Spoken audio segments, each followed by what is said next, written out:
Hey guys, it's Rick back again in the man cave, and I'm coming at you with another top 10 list. I got to thinking about one last night about some of the best horror sequels ever made.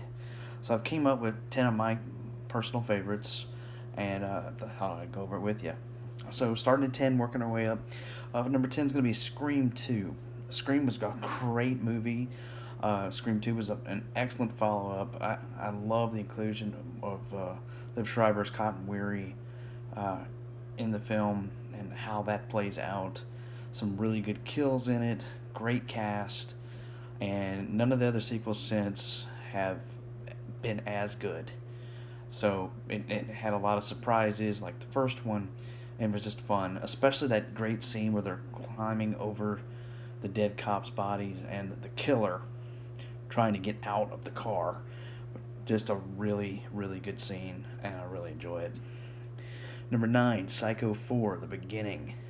This was a made for TV, made for HBO actually, movie where Norman Bates actually tells how it all started. It goes back. Now, this is one of those instances where the way they did it, like horror remakes, they don't get it. They have to explain everything, but this is the actual character explaining why he does what he does, and to me that was fun. Olivia Hussey is great as his mother, and Henry Thomas plays a young Norman Bates. It just worked. I really enjoyed it. It's a great movie. Glad to own it. It's one I'm going to revisit over and over again. Number 8, I want to put something from Universal on here. Universal Monsters. I'm a huge fan. They sit on an upper echelon that just can't be reached. A lot of people love Bride of Frankenstein, and it's good, don't get me wrong, but I think my favorite out of the Frankenstein series has got to be the Son of Frankenstein. Bela Lugosi kills it as Igor. You got Basil Rathbone back or in the film as a Dr. Frankenstein. You've got Boris Karloff playing the Frankenstein monster for the final time beyond a Route 66 episode. But I mean, it's a great, great movie that if you've never seen it, you need to. Number 7, The Exorcist 3. Now, I just saw this for the first time this year on Joe Bob Briggs' last drive-in, and it blew me away. How they connected it to the original movie is fun. Now, I hadn't seen the second one, and I will see it. I've seen them all but that one, because I'd heard I've heard it's a pretty bad movie, but I've just never gotten around to it. But 3, how they interconnected and come full circle. Great film. Really love it. I definitely need to buy this. This is just an awesome, awesome flick. Brad Dourif is great in the role. Bringing back, I can't think of the gentleman's name that played the. I don't want to blow it for you. Just watch the movie. It's good. Number 6, 28 Weeks Later. 28 Days and 28 Weeks Later are great movies. 28 Weeks Later is a solid follow up that shows them going back in England after the rage virus has been eliminated, or so we think. Plays out well. Please, dear God, bring us another one of these movies, Danny Boyle. These are awesome flicks. Incredibly scary, good movies. Halloween 2. Halloween 2, I love it because, again, it takes place the same night. It's a great, you got everyone, all the cast members are back. I like the hospital setting, although it's kind of baffling how there's nobody in the hospital. But overall, Halloween 2 is a great movie. Should have ended the franchise right there. But it's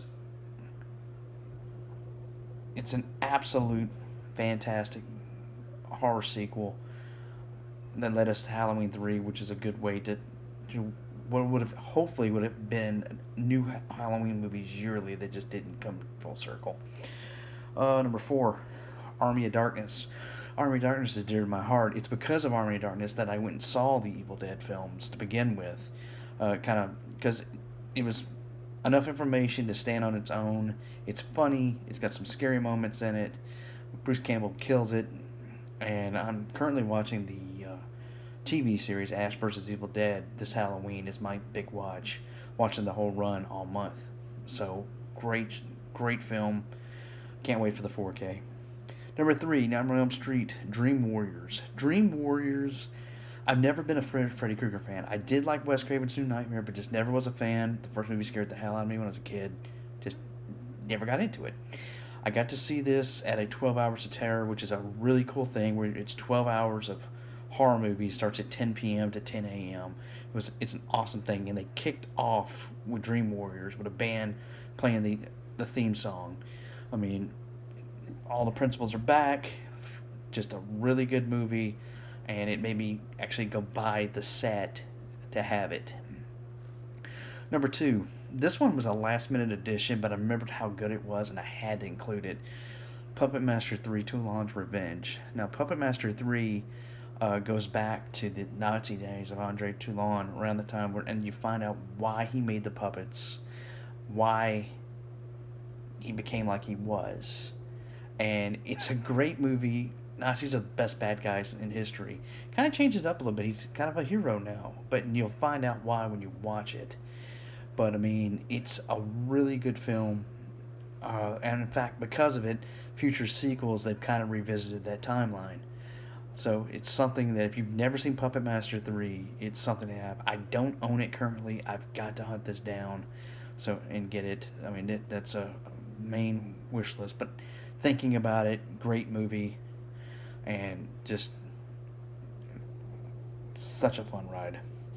Now, my number one sequel will probably surprise a lot of people, but I'll explain. My favorite sequel of all time has got to be Friday the 13th Part 7, The New Blood. This is the movie that really cemented me as a Jason fan. You've got Kane Hodder portraying Jason for the first time. You've got the zombie look Jason, where you can see he's wore down, he's been under the water, he's rotted. Best makeup they ever did on him. Some creative kills. There's a great kill involving a car horn, or a little, not a car horn, a birthday horn that just makes me crack up every time I've seen it. It has a little bit of a Carrie element, but it's the first time Jason's really ever had a challenge, because most of the time he's just killing dumb, sexed up teenagers. But this one, he has a challenge, and for me, that was a really cool effect. I really just love the movie. I mean, it's Part 8, they lost the continuity. Like, when he comes out of the water at the beginning of the movie, his costume is healed. Basically, his shirts, his clothes, everything are back to normal. Part 8's fun, but Part 7 is just a fun movie all the way through. You got your stereotypical kids getting killed, some good kills. I mean, it's just a really, really good movie. I love it. It also has Terry Kaiser, which I'm a huge fan of from the Weekend at Bernie's films. But, it's alright. So, that's it. That's my top 10 favorite sequels of all time. I'd love to know what yours are. You definitely can add it in the comments below. Take care and have a wonderful night.